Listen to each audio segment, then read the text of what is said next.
There's a minus sign in front of the number on your screen, and you're staring at it like it might disappear if you blink. It doesn't. You overdraft by $4. 4. A coffee you forgot was set to auto-charge, a small recurring thing you meant to cancel and never did. And the bank does not care that it was $4. The bank does not deal in the size of the mistake. The bank deals in one fact, cold and binary: you went under the line. And going under the line costs $35. $35. For being $4 short. Sit with the math of that for a second, because the math is the whole story. The penalty for being broke is that you are made more broke. The fee is almost 9 times the size of the mistake it's punishing. You stare at the screen and you don't even feel angry. Anger takes energy you don't have right now. What you feel is something quieter and heavier. You feel tired. And here's what you don't know yet: standing in your kitchen holding a phone that just charged you $35 for a $4 coffee. You don't know that this exact same institution, this same logo, this same bank, will one day fly a man across the country just to ask for your opinion. You don't know that the system treating you like a problem this morning is the same system that will one day treat you like a partner. Nothing about you will change between those 2 days. Only the number next to your name will. This is a story about 8 versions of that number, and the 8 completely different people the bank decides you are because of it. Same you? Same face. 8 different truths. And by the end, you're going to understand something about money that no one ever says out loud, because the people who learn it usually stop needing to say it. Let's start at the bottom. Level 1. Negative balance. The $35 fee is only the beginning, because the system isn't finished with you. While you're still staring at the screen, another charge processes. A $7 subscription, another thing you forgot. And the system, seeing you're already under the line, doesn't decline it. It approves it, and then it charges you another $35 for the privilege of approving it. Now you owe $77 to a bank that manufactured most of that number out of a $4 cup of coffee. You call. Of course you call. The hold music loops once, twice, 3 times. A voice finally answers, and the voice is kind in the specific way a script is kind, and it tells you that fees cannot be reversed at this time. You ask for a manager. The voice says someone will call you back within 48 hours. Nobody calls back. The next morning the rent payment fails, because the money that was supposed to cover it went to the bank instead. The landlord adds a $75 late fee. The phone bill bounces, $25 more. The $4 mistake you couldn't fix by Tuesday is $200 deep by Friday, and it's growing in directions you never authorized, like water finding cracks.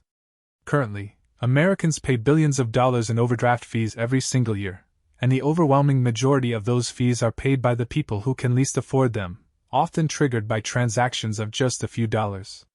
That's not an accident of the system. That is the system. The fee structure is most profitable precisely at the bottom, where the mistakes are smallest and the people are most trapped. So you skip lunch on Wednesday. Not as a choice you'd admit to. You walk past the place you usually eat, and you keep walking, casually, like you were never headed there at all. A coworker asks if you want to grab food after work, and you say you already ate. You didn't. Because hunger at this level isn't the loud physical kind. It's silent. It's the kind you learn to hide, the kind where you perform being full so no one asks a question you don't want to answer. And on Friday you walk into the branch, and the teller glances at her screen, and you watch her face do a thing you've seen before. It isn't anger. It isn't even pity. It's something cooler than both. You watch yourself stop being a person on her screen and become a category. A flag. A risk score wearing shoes. You leave without saying the thing you came to say, because somewhere between the $4 and the unreturned call and the failed rent, you quietly stopped being a customer. You became a problem. Level 2. $200. You clawed your way back. 20 hours of overtime to drag the account back above zero and hold it there for a single week. You did it. Nobody clapped. Nobody noticed. Except the bank, which noticed and responded by charging you a monthly maintenance fee. $12. Sometimes $15. Quietly withdrawn, no ceremony. The minimum balance to avoid that fee is $1,500. You do not have $1,500. You have $200, held together with overtime and willpower. So the fee stays. Read that back slowly. You are paying the bank a fee for the service of holding money you can barely hold onto yourself. You log in one morning and watch it vanish overnight. No warning. No notification. The system doesn't explain itself to you. It doesn't need to. It executes. You try to build something. You apply for a credit card, and they offer you a secured one, which means you have to hand them $300 of your own money so they can turn around and lend that same money back to you, and charge you 24% interest for the favor. You read the offer twice to make sure you understood it. They want collateral from you, in order to extend you credit, out of your own pocket. You don't take it. Which is why, when your tire blows on a Tuesday morning, there is no plastic to put it on. You ride the bus, and you're 3 hours late, and your manager doesn't fire you. He just looks at you a beat longer than usual. That look costs nothing and it costs everything. You go into the branch to ask about the maintenance fee. The teller is finishing with the customer ahead of you, smiling, asking about their kids, warm and easy. Then you step up, and the smile doesn't vanish exactly, it just changes. It becomes professional.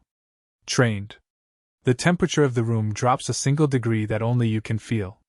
She handles your request in about 40 seconds. She doesn't ask if there's anything else. She doesn't tell you to have a nice day. The next person steps up and the warmth returns like a light switched back on. You walk out feeling something you've never had a word for. You weren't refused. You weren't insulted.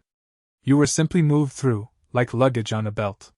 Because at $200, the bank doesn't see you as a valued customer. The bank doesn't see you at all. You exist on their books. You do not exist in their attention. And those are very different kinds of existing. Level 3. $2,000. Something shifts. Not in your account, in the way the account is read. Your direct deposit has been landing every 2 weeks now for 6 straight months. $1,600 after taxes. Consistent. Predictable. And that predictability is the first thing about you the system has ever found interesting. The maintenance fee disappears. Not because you called and fought for it. It just stops, automatically, because an algorithm saw a reliable direct deposit and decided you now fit a profile worth keeping. The first time you notice it's gone, you check 3 times, sure it's a mistake. The same fee that quietly bled you for years simply ceased to exist, and nothing about you changed except that your behavior started matching a pattern that makes the bank money. Then the offers start arriving. Real ones now. Not secured cards asking for your own money as hostage. Actual pre-approved cards. $2,000 limits, 22% interest, your name printed on the envelope in that little metallic font. The same institution that wouldn't touch you 8 months ago is now mailing you invitations. You apply for one and you're approved in 90 seconds. The system that ignored you at $200 said yes to you at $2,000, and the only thing that moved was the number. You walk into the branch and the teller says good morning before you even reach the counter. It isn't the warm, ask about your kid's treatment the wealthy customer got. But it isn't the cool silence you got at $200 either. It's the in-between. Recognition without warmth. Service without effort. The exact middle ground where most people quietly spend their entire financial lives. You apply for a small loan, $5,000 for car repairs, and it's approved in 48 hours at 11%. Not great. Not cruel. It works the way the commercials always promised banking would work. And you realize something nobody ever tells you plainly: the bank does not care who you are. The bank cares what your account looks like. At $2,000, your account finally looks like something they can sell things to. You're not invisible anymore. You're not respected either. You're profitable. Level 4. $15,000.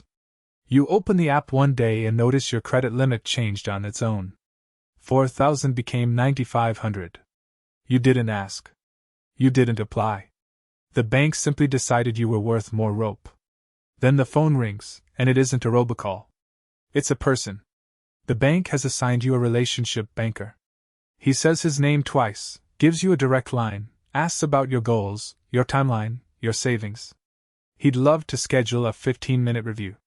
The same institution that left you on hold through 3 loops of music at $200 just dialed your number, first thing on a Tuesday, to ask how you're doing. The price of your money drops. You buy a used car, the dealer pulls your credit, and the rate that would have been 11% back at level 3 is 6.8 now. Not because you negotiated harder. Because you stopped being a risk. A $32 fee shows up on your statement, and you email your banker, and 3 hours later it's reversed with a 2-word reply, taken care of. No form. No phone tree. No script. The same fees that once drained you are now, quietly optional. The system didn't change. Your tier did. And you start to understand the thing hidden from you at every level below this one. The bank was never cruel to you when you were broke. Cruelty would require attention, and you didn't have their attention. The bank was simply indifferent. And here is the quiet, brutal truth of it: indifference, at scale, applied to millions of people, is completely indistinguishable from cruelty. It feels exactly the same from the inside. At the bottom, you were not being invested in. You were being invested off of. Level 5. $80,000. Now the bank calls you a preferred client. The word actually appears, on your statements, on the welcome screen when you log in the email signature of the man who handles your account. You didn't earn the title. The number earned it for you. Your relationship banker becomes a real person. His name is David, and David remembers that you have a sister in Chicago, because you mentioned it once, 9 months ago. He emails you on your birthday, and it isn't automated, it's written. And you should understand that the warmth is real and also completely engineered. The bank trains David to remember the small things, because the small things are what keep an account of your size from walking across the street to a competitor. You walk into the branch and someone stands up to greet you, not the teller, someone with a nameplate and an actual office, and they guide you past a velvet rope line where everyone else waits. The same line you stood in at $200. The line you didn't even know was a line, because back then you were standing inside it. A pre-approval letter arrives, and it isn't for a credit card. It's for a $400,000 mortgage. The bank decided what house you can afford before you decided you wanted a house. They want to lend you the money before you've picked the property. The price of money is no longer something you have to ask for. It's something offered to you unprompted. Then a competitor bank calls, offering to match your rates and beat them on a savings tier. You mention it to David, and David calls back within the hour with a counteroffer. The institution that ignored you for years is now competing to keep you. Because at $80,000, the bank no longer sees you as merely profitable. It sees you as worth defending. Level 6. $500,000. The bank stops being a place you go. It becomes a service that comes to you. David doesn't email anymore. David calls. And when he calls, it isn't to ask how you are. It's to ask when you'd like to meet his colleague, the one who handles wealth management. And the colleague drives to your office, not the other way around. He arrives with printed reports in a leather folder, and he asks about your goals, your timeline, your tax structure, your estate plans. The meeting runs 90 minutes, and at the end he doesn't try to sell you a single thing. He just leaves a card and says he'll follow up. The selling already happened. You just didn't feel it, and that's the point. You are no longer being offered products. You are being consulted. And the difference is everything. A product is something the bank wants you to buy once. A consultation is something the bank wants you to need continuously, and your ongoing need is worth far more to them, over the years, than any single sale. You call about a wire transfer that froze, and someone answers on the second ring. No hold music.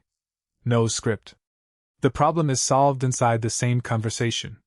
That identical call, at $2,000, would have been 3 hours and 4 transfers. You get invited to a private dinner the bank hosts, 8 clients, a guest speaker, a view of the city from an angle you've never seen. And nobody mentions money the entire night. Because at this level money isn't the conversation. Money is the table everyone is sitting at. At $500,000, you're not a customer. You're an asset they actively protect. Level 7. $5 million. Private banking. The phrase sounds like a fancier version of wealth management, but it isn't the same thing at all. Wealth management is a service. Private banking is a relationship, and relationships don't follow the rules. They negotiate them. You don't have a banker now. You have a private banker, a title that means something specific inside the institution. He manages fewer than 20 accounts, and yours is one of them. He knows your kids' names. He knows about the foundation you've been quietly thinking about starting, because you mentioned it over coffee last March. The interest rate on your mortgage isn't a published number anymore, it's negotiated. The minimum investment on a private deal gets waived, because the relationship justifies it. Paperwork that takes an ordinary customer 2 weeks is handled in 48 hours, because someone in a back office was told whose account this is. You walk into a branch in a city you've never visited, and they know your name before you sign anything. A banker you've never met stands up to introduce himself. The system has flagged you across every location, not because you're famous, but because of your position in their books. You exist in a database that prioritizes you before you've asked for anything. And sometimes you sit in a conference room with no logo on the door, a table cut from a single piece of wood, discussing an investment that will never appear in any public prospectus. That room exists because clients like you exist. It only opens when the relationship justifies opening it. Currently, the wealthiest 10% of American households hold roughly 2/3 of the country's wealth, and rooms like that one are a large part of how that gap quietly widens, deal by private deal, while the person paying a $35 overdraft fee never even learns the room is there. At $5 million, the bank doesn't follow its rules for you. It bends them. Level 8. $25 million. Now you don't even have a relationship banker.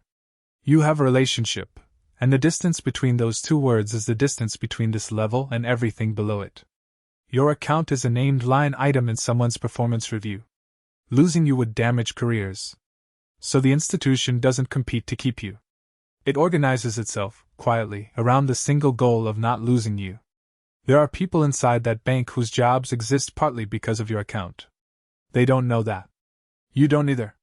But the math is real. The deals aren't from a menu. There is no brochure. They're bespoke, sentences written for exactly one client. A loan rate settled in a single phone call. Investment terms drafted around your personal timeline. At $25 million, you don't apply for things. Things apply to you. Investments are brought to you before they're publicly available. Deals are structured around your participation before you've even agreed to participate. But the real shift at this level isn't access. It's influence. The bank doesn't just serve you now. The bank consults you. The chief investment officer asks your opinion on emerging markets. The head of private banking flies out to ask what the next tier of clients should be offered. You are now helping shape the very institution that once charged you $35 for being $4 short. At $25 million, the bank doesn't have a customer. It has a partner. And the partner has a name. Yours. So let's go back to the beginning. Because somewhere out there, right now, someone is staring at a minus sign in front of their balance. They overdraft by $4, a coffee they forgot was scheduled to charge. The fee hits within the hour. $35. They feel that same quiet exhaustion that isn't quite anger. They call, and the hold music loops, and a voice reads from a script and tells them the fee cannot be reversed at this time. What they don't know yet is that the system isn't broken. Nothing malfunctioned. The system is working exactly, precisely, the way it was built to work. The same institution that will one day fly a man across the country to ask their opinion on emerging markets is, this morning, charging them for the crime of not having enough. Here's the thing that took all 8 levels to make visible. You were the same person the entire time. Same face. Same character. Same worth as a human being at -$4 as at $25 million. The bank didn't respond to who you were. It responded, every single time, to what was printed next to your name, and it decided who you were allowed to be based on that number alone. The bank doesn't change at every level. That's the illusion. It doesn't get kinder as you climb or crueler as you fall. It just reveals, a little more clearly at each level, what it always was. So the only question left is the quiet one. Not how much is in your account tonight. The question is this: if the exact same you is treated like a problem at one number and a partner at another, then who have you been letting a number decide you are? And what would change, tomorrow morning, if you started building the number that makes them finally look up?